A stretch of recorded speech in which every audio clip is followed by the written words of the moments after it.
A warm welcome to Joburg Today. I'm Danica Lilliland. Everybody has their own elixir. For many Joburgers, that happens to be coffee. Riley went on a journey to where locals could eat and drink their hearts out. Coffeeholics and chocoholics alike gathered for the third annual Coffee and Chocolate Expo, which saw their palates explore a rich and diverse world of coffee and the cocoa beans. A couple of years ago, I was sitting down and I had a cup of coffee, and for some reason it didn't taste nice. So I couldn't tell the waiter, to take it back because I didn't know what to say. So from that, I sort of, tried to understand why coffee tastes the way it does and different flavors. And then going into that, I thought, well, everybody wants to know, should know about it. And we launched then, and obviously coffee and chocolate is a nice combination. So we launched the chocolate element as well because very similar. Chocolate is artisanal as well, and made from cocoa beans, and it worked well together. The coffee culture here is amazing. People have got a lot more money, I think, than Durban and Cape Town. Cape Town's more chilled, it's got more of a street culture. Durban's also quite relaxed, and we don't have as much money, but we've got a very strong community there. Joburg people can afford the expensive coffee equipment, and they're not scared to buy the best of everything. There's so many great ways to make coffee. You can make espresso coffee in an espresso machine, or if you like manual brewing, which is what we're doing here today, you can make manual brewing, which is filter coffee, basically. There's a few things that you really want to be on top of when you're making great coffee at home. One is the quality of your water. So municipal water is generally not great. So we use filtered water, and everybody should put a water filter on their drinking water at home, because water is 90% of what's in your cup. Then it's about temperature. So we never use boiling water. We let the kettle settle for a couple moments before we use it. How fresh your coffee is, you want to always grind your coffee beans fresh. You don't want to use pre-ground coffee, and you don't want to use old coffee. So we always encourage people to support their local community roastery, buy beans fresh, grind it, and then use it immediately. With over 25,000 people coming to taste, it seems that many were on a high, or rather a buzz. It's my first time, and I got very fascinated when I seen the advert on the Monte Casino website. I just love coffee and love chocolate, so I said I had to come and explore. What I've tasted so far is nothing that I've tasted before in terms of coffee. It's actually my first time, and I wanted to indulge in my two favorite things, chocolate and coffee, and so far I'm having the most excellent time. And how could we forget about the chocolate?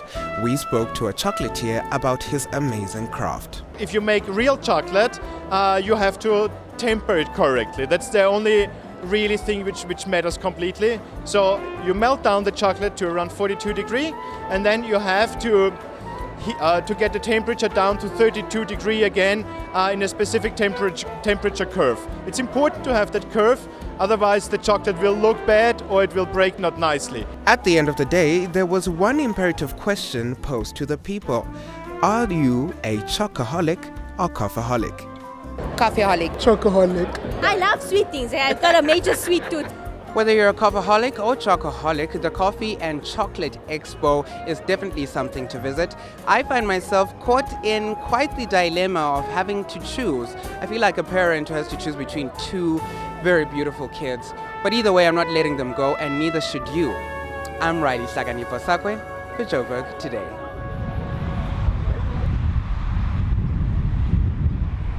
My name is Chef Martin, and you're watching Joburg Today.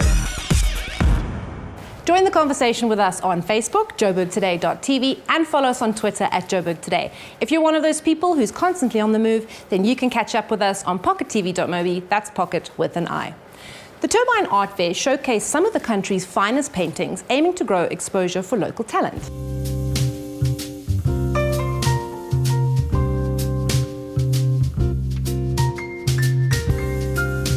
The Turbine Art Exhibition is held every year here in Johannesburg at the iconic Turbine Hall.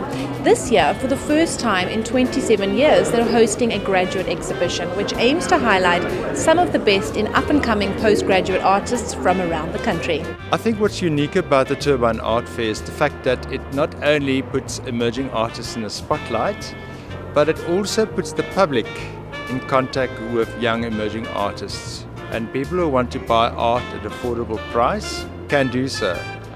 I think it's a great place to buy art from emerging artists because these are the future high flyers.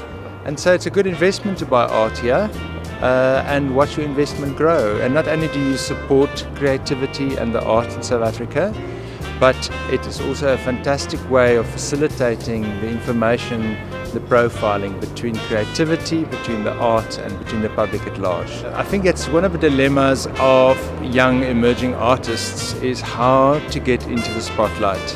And again, that's where the Turbine Art Fair is such a fantastic platform to facilitate that. The Turbine Art Festival runs a competition in partnership with the Silt Foundation, known as the Tasser Award. The aim of the award is to give the artists the opportunity to spend time overseas and gain exposure. Next year I will be going on a 2-month residency to the island of Sylt, which is in northern Germany, and kind of be free to explore and spend time kind of focusing on my art in a different location. I find this an incredibly important fair and event for young artists, and especially emerging artists really need support. That's why I was very keen to work with her on that residency award we do together. And Setla Morajo Machile was the first resident that went to Sylt. Sarah Biggs next year will the second one, and it's incredible, I mean, the work that came out of this, and it gets exposure to young artists, and that's what they need. It's getting better. I've definitely noticed that in the last few years, and then obviously there's been an influx of students, I think, because of the support and what we, especially exhibitions like at the Turbine Art Fair, this Emerging Painters exhibition, especially as soon as you graduate, you're sort of left up in the air, and what happens to you then, and especially being picked up like this and having your work seen, especially I come from Grahamstown, so it's a very small town, so having your work seen and the exposure that you get from that. TAF showcases some of the country's finest paintings and shows a growing interest in local art, providing graduates an opportunity to gain exposure. South Africa has, in the last 15-20 years, completely integrated itself into the international art scene, with artists from South Africa winning big international prizes all the time and showing in big international shows. So we feel no longer like a young entry into the international art scene, but rather like a complete partner as a country, which is fantastic. TAF 2015 is a platform for emerging as well as established artists. You not only can view some of the country's most beautiful paintings, but you are also supporting local talent. I'm Danica Lilliland for Joburg Today.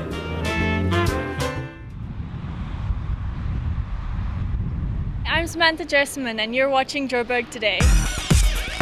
Dog dancing is a little-known sport, but was a main attraction at this year's Wodak.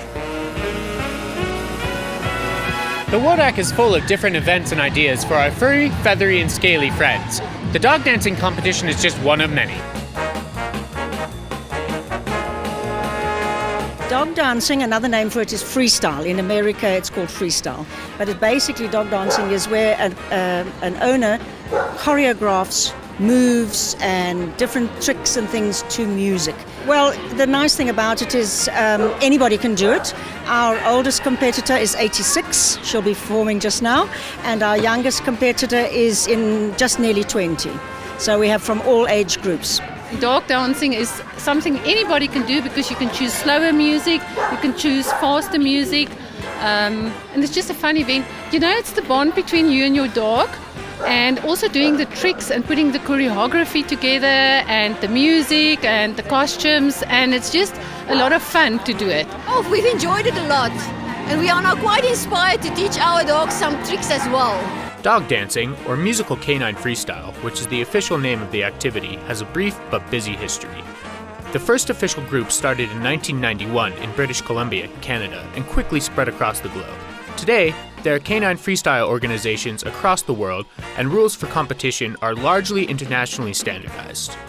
Dancing and Dogs in Africa is the name of our club, and we belong to the World Canine Freestyle Organization, which is based in America, and we run our competitions under their auspices, and in July we always hold two very big competitions, and this is what we are. They're all local people from Johannesburg, from Gauteng. There are two types of dog dancing. We have the heel work to music, where the dog works completely next to the owner, may not go through, may not go away from the owner. Then we have freestyle where anything goes, but as long as it's in the safety of the dog. I just love it, and it's just myself and my dog performing together, that bond and that partnership. And of course, I'm a music person. I just love doing it to music. Makes it exciting. Dog dancing is unique and yet another wonderful opportunity Wodak presents. So next time your dog wants a treat, try making him dance for it. I'm Samuel Gebhardt for Joburg Today.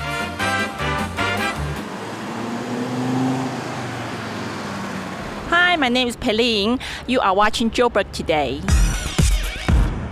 That brings us to the end of our show today, but for more, check out our playlist as well as business destination Joburg. That's it from me, Danica. I'll leave you with Dave Van Vuren, Luna Girl.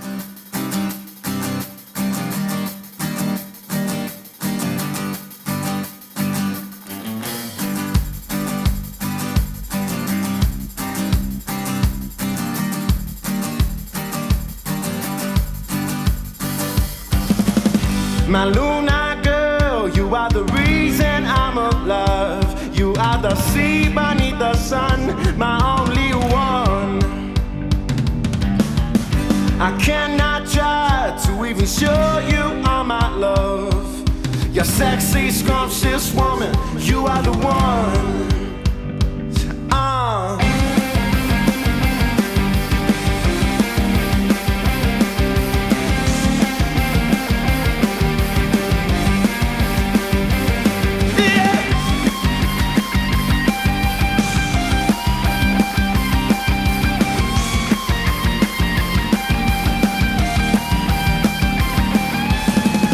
My Luna girl, with every breath that I may take, it would just be a big mistake without you.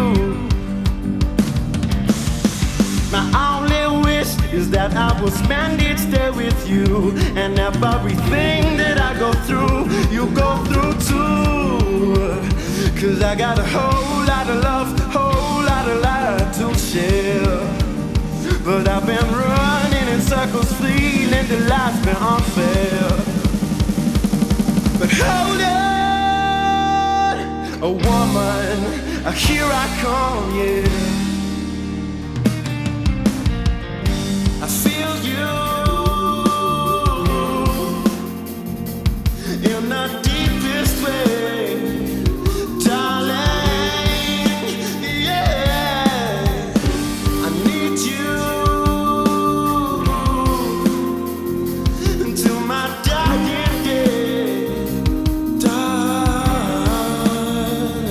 Cause I got a whole lot of love, whole lot of life to share. But I've been running in circles, feeling that life's been unfair. Said I got a whole lot of love, whole lot of life to share. But I've been running in circles, feeling that life's been unfair. But hold on, a woman, here I come.